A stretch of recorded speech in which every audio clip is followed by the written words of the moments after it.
ici aux Francophonies de La Rochelle. TV5 Monde, partenaire évidemment de cet événement. Et vous entendez la musique, on répète derrière. Bonjour Zachary Richard. Bonjour Patrick. Eh bien c'est un grand retour ici au Franco. J'aime beaucoup La Rochelle. J'ai des très bons souvenirs des années passées d'entendre Jean-Louis Foulquier, surtout au tout départ. Et puis j'ai rencontré en fait ma femme à La Rochelle. Ça fait que c'est vrai? une ville phare pour moi. Que des bons souvenirs alors.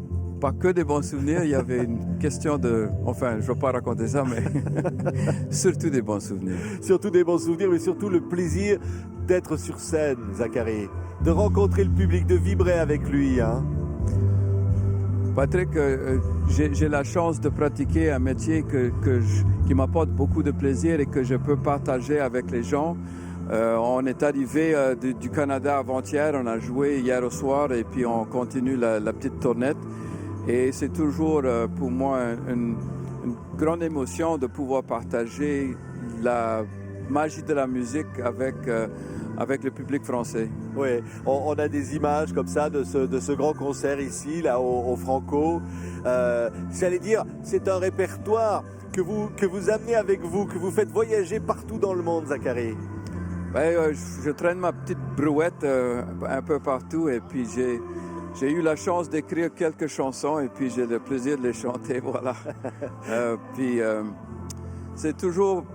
Enfin, La Rochelle, c'est quand même c'est des très grands souvenirs pour moi, des bons souvenirs. Et puis en plus, c'est l'héritage de mes ancêtres qui sont partis des Charentes il y a 400 ans pour peupler un autre continent. Donc il y a des couches de plaisir et de saveur pour moi qui sont vraiment très importants dans cette vieille ville que j'aime beaucoup.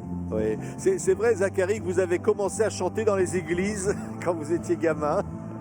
Je pensais que tout le monde avait commencé dans les églises. Non, ouais, c'est sûr, j'ai chanté à 8 ans pour l'évêque, mais je pense que c'est à 12 ans j'ai découvert la musique du diable et puis j'ai délaissé le bon Dieu pour suivre le chemin du rock and roll. C'était quoi la musique du diable? C'était les Birds? C'était Simon et Garfunkel? Non, c'était quoi? Je suis un peu pot pourri de musique de style, mais c'était surtout la musique de Louisiane. Clifton Chenier, Professor Longhair, Irma Thomas, Alan Toussaint, toute la musique de la région qui m'a vraiment bouleversé. Et puis en plus, la musique qu'on appelle la musique française, la Cajun music, qui était la musique de ma communauté, qui chantait d'abord en français et puis qui m'a vraiment propulsé dans un trajet que je continue à suivre aujourd'hui. C'est de se dire, la musique, je vais pouvoir dire des choses à travers la musique. Et c'est vrai qu'un jour vous avez dit à votre père, tu es un cochon de capitaliste, moi je pars à New York avec ma guitare. Parce que lui, il ne voyait pas les choses comme ça. J'étais jeune et j'avais le farouche cœur de la jeunesse.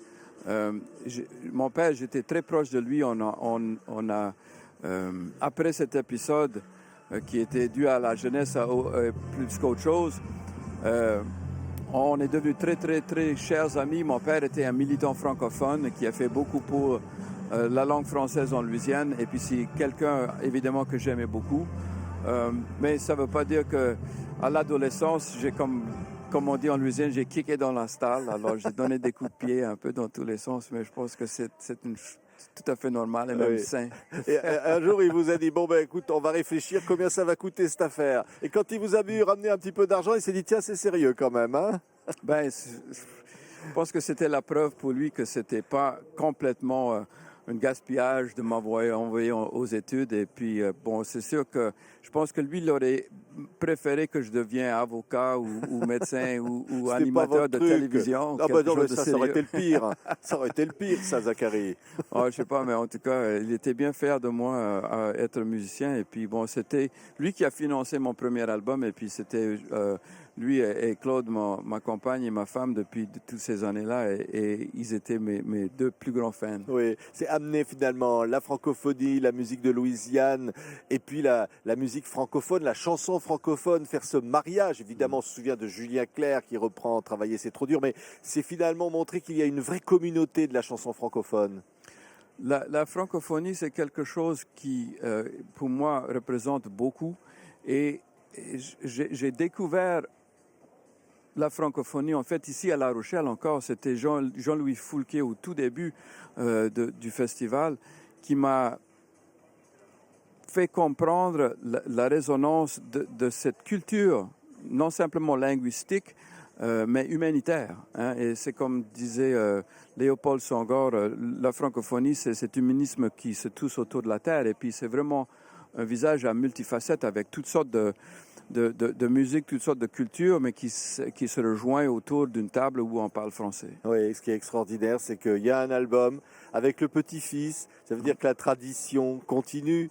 Et ce petit-fils, Émile, il vous a dit un jour, vous lui avez dit qu'est-ce que tu veux faire? Et il vous a répondu, je crois, j'ai envie d'être heureux, j'ai envie de vivre. Je lui ai demandé de quoi il voulait parler. Il dit j'aime la vie et toutes les créatures. Et là, on prépare notre deuxième album ensemble. Il avait 10 ans à l'époque, c'était un peu plus gentil. Maintenant, on est relancé dans le hip-hop. Oui, c'est 15 ans maintenant, ça fait que ça change un peu de cap, mais c'est toujours aussi touchant pour moi de partager cette expérience avec un jeune garçon que j'aime beaucoup. Oui, qui vous fait penser finalement à la vie, c'est-à-dire que la vie, elle est là. Il a une vision. Ouais. Il a une vision des choses. Émile a été donné un grand défi de la vie. Il est à la naissance, il y a un accident, et ce qui fait qu'il est handicapé neuromoteur. Mais comme il le dit lui-même, je suis handicapé, mais pas beaucoup. Ouais. Alors, ça ne l'empêche pas d'embrasser la vie et de tenir à bras le corps et puis de m'apprendre beaucoup, parce qu'on pourrait croire que c'est le contraire, mais je pense que là, dans ce cas-là, c'est le petit-fils qui apprend au grand-père. On vous voit, Zachary, dans cette tournée en partenariat avec TV5 Monde. Vous êtes l'humanité. Vous avez l'humanité sous vos chaussures. Je suis vraiment très chanceux, Patrick, et je l'apprécie davantage, de plus en plus.